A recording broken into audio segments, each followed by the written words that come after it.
আওয়াজ হবে বিড়ালের মতো। পোলাপান বুঝছে না, নতুন। আপনারা তো পুরাতন নাকি? মাহফিল 3 দিন ব্যাপী মাহফিল, তার মানে গতকাল তার আগের দিন পর্যন্ত আপনারা সবক ভালো পেয়ে গেছেন যে কিভাবে কথা শুনতে হয়, কি ঠিক না? গতকাল কে ছিলেন? রেজাল্ট কবে আপনার সাহেব? মাশাআল্লাহ, আমার দোস্ত। তার মানে এই গতকাল এই জায়গাটা জিহাদের ময়দানই ছিল। তা আজকেও জায়গাটাকে জিহাদের ময়দান রাখবেন তো ইনশাআল্লাহ? কিভাবে? আস্তে না জোরে? ভয় পাবো কাকে? গোলামি করবো কার? আমি আপনাদের সামনে ছোট্ট একটি আয়াত কারিমার অংশ বিশেষ তেলাওয়াত করেছি। এটার অনুকূলে 2-4টা কথা ইনশাআল্লাহ মুজাকারা করব। আমি এখানে ওয়াজের জন্য বসি নেই, শুধুমাত্র কিছু মুজাকারা যেটা আমার ভিতরে নাই, এটা যেন আমার ভিতরে ঢুকে, এটা বের কিছু কথা আমি আমাকে বলবো। পাশে যদি আমার কোনো ভাইয়ের ভিতরে ঢুকে, আলহামদুলিল্লাহ, ওইটা আমাদের জন্য কল্যাণ এবং এটা আমার নাজাতের ওসিলা। আল্লাহ পাক আমাকে সহ সবাইকে আমলের নিয়তে শোনার তৌফিক দান করুন। আপনারা বহু দূরের মানুষ, আমি আপনাদের থেকে অনেক দূরের মানুষ। হুজুর বলেছেন 3 বছর লাগছে, আমি জানি না, তবে হুজুর আমার মসজিদে গিয়েছেন, আমার মনে আছে হয়তো 1-1.5 বছর আগে, কিন্তু আমি ডেট দিতে পারিনি। বাকি আজকের এই প্রোগ্রামটা এখানে আসার পিছনে আমার আরেক বন্ধুবর হাসিবুর রহমান, ওনার অনেকটা অবদান। আলহামদুলিল্লাহ, সবকিছুর পরে এরকম একটা বুজুর্গানে দিনদের মজলিসে আমি আসছি, এটা আমার সৌভাগ্য, আপনাদের না।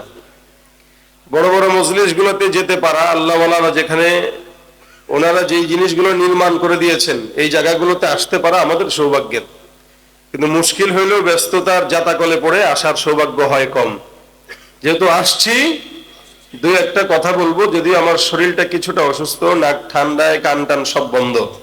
বাকি আপনারা যদি আওয়াজটা বেশি করে দেন তাহলে কান খুলে যাবে। বেশি দিবেন ইনশাআল্লাহ? আগেই বলেছি, বিড়াল্লা সিংহে, বাচ্চা সোনামণিরা কই যাও, বসো বসো। শুরুই করতে পারি না, দৌড়ায়। প্রস্রাব ধরলে প্রস্রাব দিয়ে পেটের ভিতরে আটকে রাখো, আর নাহলে বোতল একটা আনতে কও। উঠাউঠি চলবে? আমি যাবো ঢাকায় রাত্রেবেলা, আমাদের কোনো জায়গায় থাকার অবস্থা নাই। আবার সকালে আমাদের মাদ্রাসার ক্লাস আছে। সবকিছুর পরে অল্প সময় কথা হবে, আলোচনা কম হোক, আলোচনাটা স্বতঃস্ফূর্ত ভাবে হোক। তাহলে আপনারা স্বতঃস্ফূর্ত থাকবেন, ওয়াজও হবে, ফাঁকে 2-1টা গজল হবে ইনশাআল্লাহ। এবার ঠিক আছে? হ্যাঁ, এবার ঠিক আছে? নারে তাকবীর, লিল্লাহি তাকবীর। আলহামদুলিল্লাহ, শেষ পর্যন্ত আওয়াজ যেন আল্লাহ পাক কবুল করে। ভাইরা আমার, এই যে এত বড় পরিবেশ, এতগুলা মানুষ, আমি যদি আপনাদেরকে জিজ্ঞাসা করি, বলেন তো এখানে যত মানুষ আছেন, প্রত্যেকটা মানুষ একজন একটু হাতটা উঠাবেন যে আমি আমার এই জিন্দেগিতে এখনো পর্যন্ত বুঝ হওয়ার পর থেকে কোনো গুনাহ করি নাই। আছেন কি কেউ? সারা বাংলাদেশে আছে কেউ?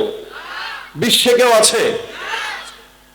এই 17 কোটি কোটি মুসলমান, একটা মানুষ এই কথা বলতে পারবে না যে আমার কোনো গুনাহ নাই। কিন্তু এত কোটি কোটি মুসলমানের মাঝখানে আমাদের বাংলাদেশে একজন বুজুর্গ আছে যে কোনোদিন গুনাহ করে নাই। বুঝছেন আপনারা? চিনছেন আপনারা? চিনেন নাই? কি নাম? এই তো মাশাআল্লাহ, কি নাম? আব্দুল লতিফ সিদ্দিকী। সে গত বেশ কয়েকদিন আগে একটা ভিডিওতে দেখলাম, সে কথা বলতেছে যে আমি আল্লাহ পাকের নিয়ামত পাই, এই কারণে আল্লাহর শুকরিয়া জ্ঞাপন করি, কিন্তু আমি আল্লাহর কাছে ক্ষমা চাই না, কারণ আমি গুনাহই করি নাই। আচ্ছা বলেন, কত বড় বুজুর্গ যে লোকটা বলে আমার কোনো গুনাহ নাই? এমন বড় বুজুর্গ না? কি বলেন আপনারা? ভাই, শয়তানে তাকে দেখলে বলে আল্লাহ আমারে পাঠানোর দরকার ছিল না। কথা ঠিক কিনা বলেন? কত বড় নাফরমান হলে এই কথা বলতে পারে যে আমার জিন্দেগিতে কোনো গুনাহ নাই? কত বড় নাফরমান হলে এই কথা বলে? অথচ আল্লাহ পাক বলেন তোমরা ইস্তেগফার করো, তওবা করো, কারণ এই দুনিয়াতে গুনাহগার না এমন কোনো বান্দা নাই যত বড় বয়স আমলের ফিরিস্তি, গুনাহের ফিরিস্তিও তত বেশি। এ বান্দা এ জমিনে গুনাহ করেন এমন কেউ নাই। বাকি মাগার যদি দ্বীনের পথে থাকে, যে থাকার কারণে কিছুটা হলেও নেক কাজ করা যায়, আর দ্বীনের বাইরে থাকলে তো কোনো কথাই নাই। নিজের সরকারি টাকাকে নিজের পকেটের টাকার মনে করে তারপরে খরচ করে, তো ওগুলো তো আরো বড় গুনাহগার। যারা দ্বীনের পথে আছে তারা আলহামদুলিল্লাহ কিছুটা ভালো, দ্বীনের বাইরে যারা, এদের হালত আরো করুন। এরপরেও সে বলতেছে আমার কোনো গুনাহ নাই। শয়তান ওদেরকে দেখলে ডরায়, লজ্জা পায়। কারণ 2024-এর যে মানুষগুলা, এগুলো আমার মনে মনে মাঝে মাঝে বলে এরা থাকলে শয়তানের দরকার হয় না। ভাইরা আমার, আল্লাহ পাক রব্বুল আলামিন এই কারণে প্রত্যেকটা বান্দাকে বলছেন গুনাহ হবে, কিন্তু তোমাদের উচিত গুনাহের কাজকে একদিকে রেখে আল্লাহ পাকের কাছে বেশি বেশি ইস্তিগফার আর তাওবা করা। যে বান্দা যত বেশি ইস্তিগফার করে আল্লাহ পাকের কাছে ওই বান্দা তত বেশি সম্মানিত হয়ে যায়। সুতরাং চাওয়া যদি লাগে কার কাছে, ডাকা যদি লাগে কাকে? ভাই আমরা অনেক দেখেছি, আমি কারো নামও বলবো না, কাউকে আঘাত দিয়েও কথা বলছি না, তবে আমাদের দেশে যারা রাজনীতি করে এই সমস্ত মানুষগুলা 2-4 টাকার কারণে, চায়ের বিনিময়ের কারণে রাজনৈতিক নেতাদের পিছনে সারা জিন্দেগি খরচ করে, লাস্টে না আছে দুনিয়ার কোনো সুফল, না আছে আখিরাতের কোনো সুফল। এই গোলামিটা যদি দুনিয়ার কোনো মানুষের পিছনে না দিয়ে আল্লাহর পিছনে দিত, তাহলে জান্নাতি হয়ে নিশ্চিত কবরে যেত। ঠিক কিনা জোরে বল। সুতরাং অনেক দেখেছি আমরা দুনিয়াতে, বাংলাদেশে শান্তি খুঁজি, এই জায়গায় খুঁজি, ও জায়গায় খুঁজি, কোনো জায়গায় শান্তি পাই না, পাবো না। কারণ যারা যাবে, যারা আসবে, এদেরকে আমি একই পাখির 2 ডানাই মনে করি। কি বলেন আপনারা? ইসলাম ছাড়া এদেশে শান্তি আসবে? কি মনে হয় শান্তি আসবে? সময় বড় কঠিন সময়, সময়টা বড় কঠিন সময়, যেই সময়ে আমাদের চতুর্দিকের দাদা বাবুরা আমাদেরকে কিভাবে কুণ্ঠাসা করা যায় এই চক্রান্তে মেতে উঠেছে। বাংলাদেশের মুসলমানদেরকে আর হিন্দুদের ভিতরে এরা মারামারি, দ্বন্দ্ব লাগানোর জন্য পায়তারা করতেছে। ইনশাআল্লাহ এরা এদের কাজে সফল হবে না। কারণ আমরা আমাদের হিন্দু ভাইদের মন্দির পাহারা দেওয়া শিখেছি। আমরা যদি আমাদের হিন্দুদের মন্দির পাহারা দেই, তাদেরকে আমাদের মসজিদ মাদ্রাসা পাহারা দেওয়া লাগবে। ঠিক না? আমরা এদেশে সাম্প্রদায়িকার কথা শুনি, দেখি আমরা অনেক সময় কথাও বলতে শুনি, ধর্ম যার যার উৎসব। শুনেন না আপনারা? ধর্ম যার যার উৎসব। ধর্ম যার যার উৎসব যদি সবারই হয়, তাহলে আমাদের মাহফিল আপনারা আসেন না কেন? কি বলেন? আমাদের মসজিদে আপনারা আসেন না কেন? মনে রাখবেন, এদেশের হিন্দু মুসলমান একসঙ্গে থাকে, একসঙ্গে বসবাস করে, কেনাকাটা একসঙ্গে হয়, বাজার সদাই একে অপরের থেকে কিনে। কেউ যদি এই ভ্রাতৃত্ব, এই একসঙ্গে মেলামেশাকে বন্ধ করতে চায়, ওই ইসকন নামের কুলাঙ্গারদের ইনশাআল্লাহ বাংলার জনগণ দাঁত ভাঙা জবাব দিবে, দাঁত ভাঙা জবাব দিবে। ঠিক কিনা বলো?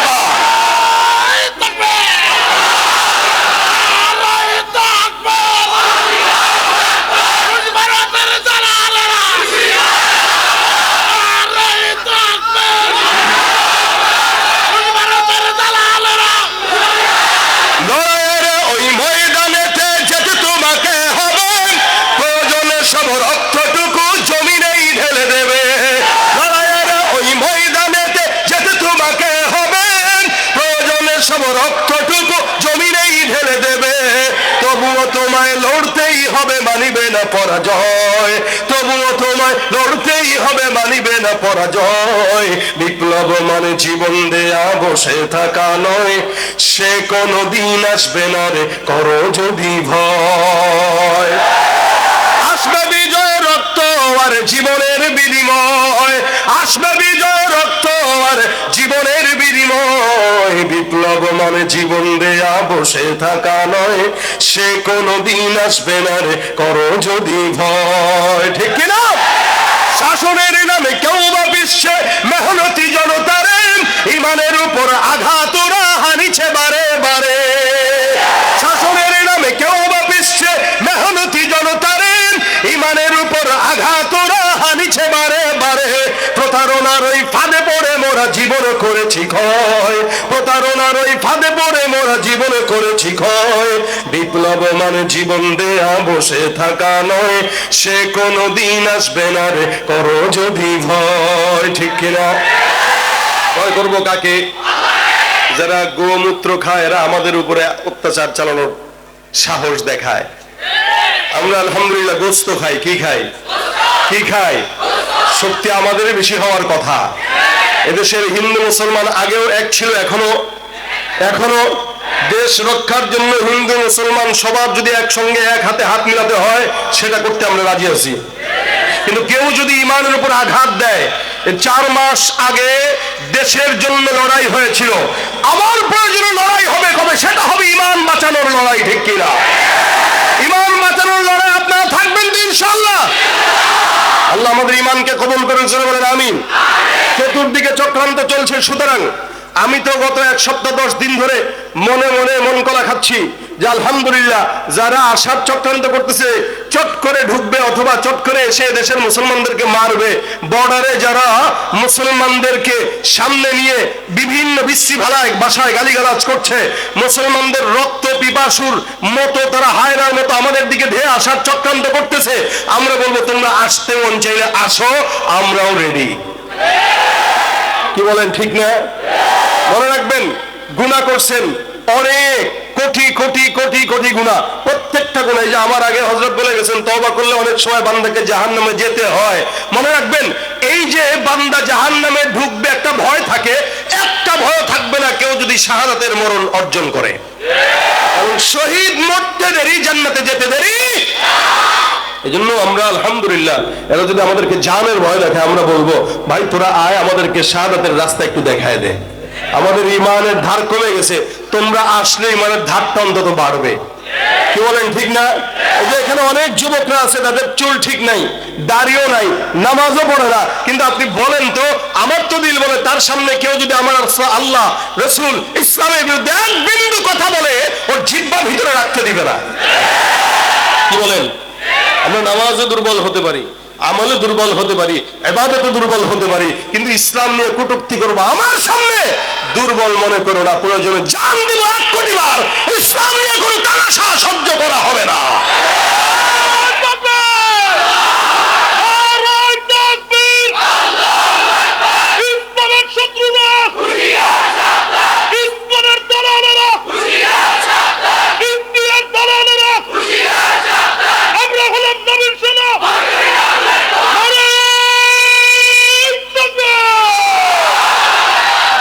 এই আওয়াজগুলো কবুল করুক, বলেন আমিন। আমাদের কাছে এগুলোই আছে, এটাই আমাদের পুঁজি। কি বলেন? অস্ত্রও নাই, ক্ষমতাও নাই, তবে পুঁজি আছে, সেটা ইমানের পুঁজি। এই ইমানের পুঁজি যাদের থাকবে, বিজয় তাদেরই হবে। ঠিক কিনা? সুতরাং দুনিয়ার কোন মানুষের পিছনে আর দৌড়ানোর দরকার নেই। অনেক দেখেছি, 16 বছর দেখেছি, হয়তো আবার সামনে কেউ আসে, তাদেরকেও দেখবেন শান্তি কোনো জায়গায় পাবেন না। কারণ যারা আসবে, যারা যাবে, সবাই একই। আল্লাহর ইসলাম ছাড়া, নবীর সুন্নাহ ছাড়া, শরীয়ত ছাড়া, খেলাফত ছাড়া শান্তি এদেশে আশা করা সম্ভব নয়, সম্ভব নয়। যাদের হাতে যায় ক্ষমতা, দেশ যেন বাপের ভিটা, রাখতে চেয়ে শুরু করে বিদেশিদের পাচাটা। বিদেশিদের কথা মতো চালায় ওরা নিজের দেশ। দেখতে দেখতে গোল্লায় গেল আমার সোনার মুখস্থ। দেখতে দেখতে গোল্লায় গেল, দেখতে দেখতে গোল্লায় গেল, একে একে শেষ করেছি, সবার দেখা হইল শেষ। দেখতে দেখতে গোল্লায় গেল আমার, কেউ দিল না সবাই নিল, আমরা যে কলুর বলদ, সারা বছর নেয় না খবর, নির্বাচনে খুব দরদ। কেউ দিল না সবাই নিল, আমরা যে কলুর বলদ, সারা বছর নেয় না খবর, নির্বাচনে খুব দরদ। নির্বাচনের আগে নেতায় ধরে কত রকম বেশ, নির্বাচনের আগে নেতায় ধরে কত রকম বেশ। দেখতে দেখতে গোল্লায় গেল, দেখতে দেখতে গোল্লায় গেল, একে একে শেষ করেছি সবার দেখা হইল শেষ, দেখতে দেখতে গোল্লায় গেল আমার সোনার বাংলাদেশ, দেখতে দেখতে গোল্লায় গেল। দেখার আর দরকার অনেক দেখছি, স্বাধীনতার পর থেকে 50 বছরের উপরে আমরা দেখছি। এবার একটাবার আপনারা একটু দেখেন, কথা কয় না, আমরা তো অনেক দেখলাম, এবার আপনাদের দেখা উচিত, কি বলেন ঠিক না? ওলামা একরামদের কাছে দেশ দিয়ে একটু দেখেন যে পারে কিনা, টুপিওয়ালা দাড়িওয়ালা আল্লাহওয়ালা ইমানদারদের কাছে দেশ দিয়ে দেখেন একটু পারে কিনা। ইনশাআল্লাহ এদেশে যদি ইসলামী আইন আসতো, যারা ওপারে চলে গিয়েছে একজনও হাত পা নিয়ে যেতে পারতো না, এবং যারা আসবে এরাও কখনো ভয় করতো না যে সরকার 5 কোটি দিলে 3 কোটি মারা লাগবে, এই আশা করতে পারতো না। কেন? ইসলামের আইন হলো কেউ যদি চুরি করে হাত। সুতরাং শান্তি পেতে গেলে ইসলাম ছাড়া কোনো গতি। আল্লাহ ইসলামের দেশ দান করুক। ভাইরা আমার, আমি যেটা বলছিলাম, এই দুনিয়াতে মানুষ তার নেতাকে যতটুকু ফলো করে, পীরকে যতটুকু ফলো করে, মা বাবাকে যতটুকু মানে, এতটুকুনের অর্ধেক যদি আমার আল্লাহকে মানতো, মানুষ জান্নাতি হয়ে যেত। মানে তো নাই, বরঞ্চ কথা বলে যে আমার গুনাহ নাই। অধিকাংশ মানুষ গুনাহ করার পরে তার এহসাস হয় না, চিন্তাও করে না যে মাফ চাইতে হবে। যার চিন্তা নয় তার তাওবা নসিব হয় না, আর যার চিন্তা আছে একদিন না একদিন তাওবা নসিব হয়। অথচ হযরত ওমর ফারুক নিজে পেরেশানিতে পড়ে গেছেন যে আমার নামটা কি মুমিনের খাতায় নাকি মুনাফিকের খাতায়। ওমর রাদিয়াল্লাহু তাআলা ভাবতেন মাঝে মাঝে, যার কারণে হযরত হুযায়ফা ইবনুল ইয়ামানের কাছে আল্লাহ রাসূল সাল্লাল্লাহু আলাইহি সাল্লাম কে কি মুনাফিক, এই লিস্টটি হুযায়ফার কাছে ছিল। সমস্ত মুনাফিকের লিস্টটি ছিল হুযায়ফার কাছে। তো হযরত আমিরুল মুমিনিন একদিন হুযায়ফা ইবনুল ইয়ামানের কাছে জিজ্ঞাসা করলেন, হে হুযায়ফা, দেখো তো আমি ওমরের নামটাও তোমার লিস্টের খাতায় আছে কিনা, তোমার খাতায় যে লিস্টটি আছে এই জায়গায় আমি ওমরের নামটা আছে কিনা দেখো। ইসলামের দ্বিতীয় খলিফা, যার ব্যাপারে রাসূল সাল্লাল্লাহু আলাইহি ওয়াসাল্লাম বলেছেন আমার পরে যদি কোনো নবী আসতো সে হয়তো কে, এই ওমর বলতেছেন, দেখো আমার নামটা ওখানে আছে কিনা। হুযায়ফা ডাক দিয়া বলেন, আমিরুল মুমিনিন, আল্লাহ রাসূল সাল্লাল্লাহু আলাইহি ওয়াসাল্লামের তরফ থেকে নিষেধ, কার নাম কোন জায়গায় বলা যাবে না। আমিরুল মুমিনিন কিচ্ছু বলেন না, সোজা সোজি বাসার মধ্যে চলে যায়। একদিন, 2 দিন, 3 দিন হয়ে গেল, চোখের মধ্যে ঘুম আসে না। আমিরুল মুমিনিন টেনশন করে আর বারবার চিন্তা করে, ওমরের নামটা যদি মুনাফিকের খাতায় থাকে জাহান্নাম ছাড়া কোনো উপায় নাই। গভীর রাতের মধ্যে হযরত আমিরুল মুমিনিন হুযায়ফার বাসার দরজায় যা ডাক দিয়া বলে, হুযায়ফা, আমি ওমর তোমার কাছে একটা প্রশ্নের জবাব জানার জন্য আসলাম, বলো দেখি প্রশ্নের জবাবটা আমার কাছে দিবা। আমিরুল মুমিনিনকে দেখে হুযায়ফা ডাক দিয়া বলেন, হ্যাঁ আমিরুল মুমিনিন, আপনার মতো একজন সাহাবী আমার দরজায় চলে আসলেন, দরকারও ছিল না, আপনি একবারের জন্য খবর যদি দিতেন আমি আপনার দরবারে চলে যেতাম, কিন্তু গভীর রাতে আসলেন, বলেন তো দেখি আপনার আমার কাছে কোন প্রশ্ন আছে, আমি আপনাকে জবাব দিব। আমিরুল মুমিনিন ডাক দিয়া বলে, হুযায়ফা বলো, আমি ওমর যদি জমিন থেকে বিদায় হই, তুমি আমার লাশের জানাজার নামাজটা পড়বা কিনা? আমিরুল মুমিনিনের মতো একজন এত শানওয়ালা সাহাবী বলতেছেন, হুযায়ফা আমার ইন্তেকালের পরে আমার লাশের জানাজার নামাজটা তুমি পড়বা কিনা, কথা দাও। হুযায়ফা ডাক দিয়া বলতেছেন, কি বলতেছেন আপনি, যার ব্যাপারে আমার পয়গম্বর এত ফজিলত বর্ণনা করলেন, আপনার মতো একজন সাহাবীর লাশের জানাজা আমি হুযায়ফা পড়বো না, এটা হতে পারে না। হে আমিরুল মুমিনিন, আপনি মনে রাখবেন আপনার লাশের জানাজা আল্লাহ পাক যদি আমাকে হায়াতের মধ্যে বাঁচান, আমি অবশ্যই অবশ্যই অবশ্যই আল্লাহর কসম আপনার লাশের জানাজা পড়ে সৌভাগ্যবান হব।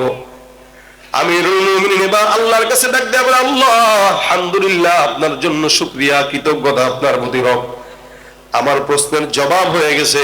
হুযায়ফা ডাক দেয়া বলে, হুজুর বুঝলাম না, প্রশ্ন করার আগে আপনার হাল হচ্ছিল একরকম, এখন আরেক রকম, কি কারণে আপনি গভীর রাতে আমার কাছে প্রশ্ন করার জন্য আসলেন? ওমর ডাক দেয়া বলে, হে হুযায়ফা, আমি জানি পয়গম্বরের তোমার কাছে লিস্ট দিয়েছেন কে কে মুনাফিক কে কে ঈমানদার, তুমি সেদিন আমার কাছে আমার নামটা মুনাফিকের খাতায় আছে কিনা এটা বলো নাই। আজকে আমি তোমার কাছে জিজ্ঞাসা করতে আসলাম, আমার নামটা কি মুমিনের খাতায় নাকি মুনাফিকের খাতায়? আমি জানি তুমি হুযায়ফা সব যতগুলো মুনাফিক আছে একটারও লাশের জানাজা তুমি আদায় করো না। আমি জানি তুমি মুনাফিকের নামাজ পড়ো না, জানাজার নামাজ আদায় করো না। আমি ওমরের লাশের জানাজার নামাজ যেহেতু তুমি পড়বা, আমার কাছে স্পষ্ট হয়ে গেল, তার মানে আমি ওমরের নামটা মুনাফিকের খাতায় নাই, মুমিনের খাতায়।